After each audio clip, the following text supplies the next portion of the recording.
Ma femme m'a quitté car je ne travaillais pas, sans savoir que je gagnais 500 000 $. Je vis à Paris, dans un petit appartement du 15e arrondissement. Aux yeux de tous, je passais mes journées à la maison, sans emploi, sans ambition.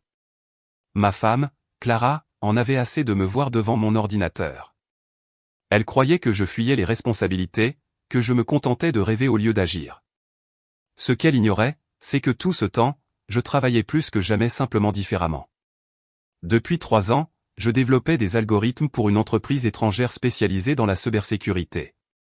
Mon contrat exigeait la plus stricte confidentialité. Je ne pouvais rien dire, pas même à ma famille. Je travaillais la nuit, lorsque Paris s'endormait, et je dormais le jour. Pour Clara, cela ressemblait à une fuite. Pour moi, c'était un sacrifice temporaire.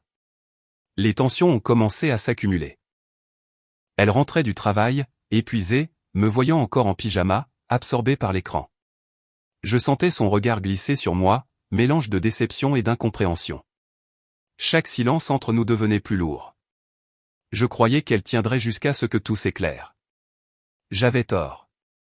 Un matin de janvier, elle a quitté l'appartement. Pas un mot d'explication. Juste un mot sur la table, elle en avait assez de vivre avec un homme, sans but. J'ai relu cette phrase des dizaines de fois, incapable de ressentir quoi que ce soit d'autre que le vide. Le même jour, j'ai reçu un message de mon entreprise, le projet sur lequel je travaillais depuis des années venait de se conclure avec succès.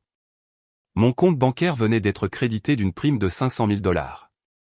J'aurais pu la rappeler, tout lui expliquer, lui dire que j'avais fait tout cela pour nous, pour notre avenir. Mais quelque chose en moi s'est brisé. Peut-être parce que je savais qu'elle ne m'avait jamais vraiment cru capable de réussir. Peut-être parce qu'elle n'avait jamais vu au-delà des apparences. J'ai quitté Paris peu après. Je suis parti dans le sud, près de la mer. J'y ai acheté une petite maison, simple, silencieuse. Les journées y passent lentement, mais je n'ai plus besoin de prouver quoi que ce soit à personne. Parfois, en regardant le coucher du soleil, je repense à elle. À son impatience, à ses doutes. Et je me demande ce qu'elle penserait si elle savait la vérité. Mais je garde le silence. Parce qu'au fond, certaines vérités valent plus cher lorsqu'elles restent secrètes.